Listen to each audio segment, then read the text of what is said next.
I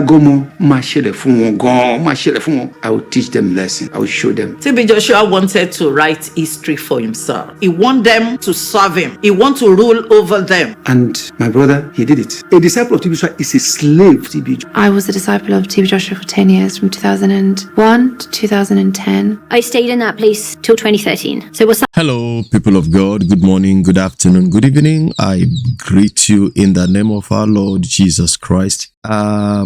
Please forgive the quality of my videos this time around. My camera charger has an issue. I have an issue with the camera charger, and that's why I'm using my laptop now. But I'll fix that very, very soon. So the video we are looking at, is the reaction proper from the Synagogue Church of All Nations as they respond to BBC on the recent documentary that was done on TB Joshua. Now, the title is Characters in BBC's Documentary on TB Joshua Unknown to Us. Synagogue Church. Hey, hello. I want to plead that you watch this video till the end. If you don't watch till the end, you will misunderstand what I am talking about in this video. Thank you and God bless you. All right. Good morning, good afternoon, good evening. This is the End Time Truth Television channel. We urge you to subscribe to the channel, activate the bell icon by selecting all so that the next time we upload a new video, you will be among the first persons to be notified by Google. I'll be seeing you in the next video. Till then, shalom. The Synagogue Church of All Nations, SCOAN, yesterday countered the BBC documentary on the late Temitope Babatunde Balogun Joshua, known as TB Joshua, founder of SCOAN. SCOAN described the documentary against TB Joshua as unfounded and that the characters interviewed in the report were unknown to the church. Now, this is when I heard this one, I had this point, I was like, no, that is not true. If the persons, because this is a blatant denial, making people think that those in the video never come across or never were in the Synagogue Church of All Nations. I have not been to Synagogue Church of All Nations as a member. I've not even met TB Joshua once, but there is something that we cannot deny. Evidence that these people, the men and the women who were interviewed there, at least that documentary alone showed when they were younger and when they were serving even as TV crew members. All those were there. So for them to say that the characters interviewed in the report were unknown to the church is the beginning of a terrible lie. That will continue. The church, in a statement by its public affairs director, Mr. Dare Adejumo, said the statement was aimed at disabusing public minds from the report. Now, recall that the BBC released a highly controversial and damning documentary on the late TB Joshua on Monday, accusing him of various crimes, including rape against some members. Reacting to the documentary, SCOAN said that to investigate and publish or broadcast reports was a central kernel of journalism, but to do so outside the ethics and fundamental principles of the profession was an aberration. Now, I also saw in the video that BBC said they reached out to the church for them to prove this or counter it, and they claimed that making spurious and unfounded allegation against TB Joshua was nothing new. And so, in that sense, they kind of rejected the opportunity to defend, to refute or to affirm the stories. So the statement reads, BBC World Services Investigative Unit, codenamed Africa Eye, came out this week with weird and strange episodes of atrocities against the late founder of SCOAN. BBC has compromised these lofty principles by descending into fictional narratives and propaganda, thus turning itself into a weapon for a hatchet job as gangsters in the gap of journalism with a destructive ulterior motive for personal gains against a perceived enemy. Was TB Joshua really an enemy of the BBC, or maybe enemy to some of the disciples who came out? Only the BBC can best explain why it woefully deviated from the journalism and chose to be dishing junk and feeding the public with stones called bread by its offensive and disenchanted reports of disgruntled elements. This, to say the least, is insulting to our professional and public intelligence. One thing is very obvious: hundreds of BBC chariots cannot rubbish the indelible footprints of TB Joshua's legacies on earth again. Those beneficiaries are all over the place and cannot be disputed. They are lining up and responding angrily to this imperialist broadcasting station. Many of them are in the UK, the home base of the BBC, but which its jaundiced investigative eyes cannot see, but only the suborned narrators. Myriads of broken homes reconciled by TB Joshua are also crying foul of BBC's broadcast of iniquity. Uncountable hopeless children drawn from different parts of the world,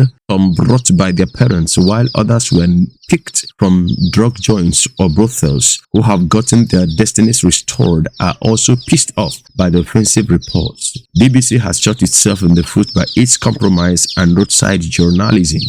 It said the BBC would not have lost anything if it had gone to the church, even in disguise, as visitors, to have direct experience of what was happening in the church, instead of relying on disgruntled and manipulated individuals, some of whom were never known before in SCOAN. Now, this is just what I don't understand. Who actually amongst them was never known in SCOAN? I really do not understand. So this defense is making the whole matter worse. I tell you, since they kept mute for some time, but coming out with this kind of defense is worsening the issues.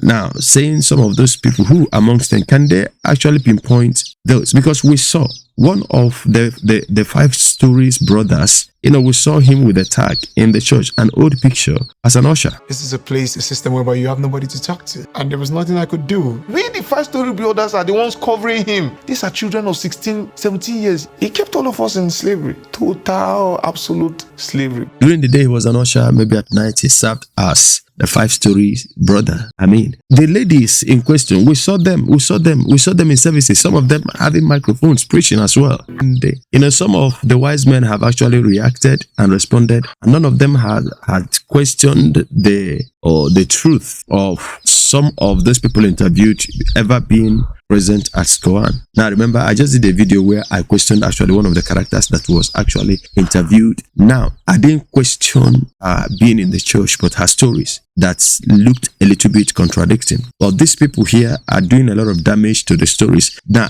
blatantly denying these people, some of them, is making the matters worse. We saw Bisola on the floor, her old video, when she was brought and was humiliated. I will teach them lesson. I will show them. TB Joshua wanted to write history for himself. He wanted them to serve him. He wanted to rule over them. And my brother, he did it. A disciple of TB Joshua is a slave to TB Joshua. I was a disciple of TB Joshua for 10 years, from 2001 to 2010. I stayed in that place till 2013.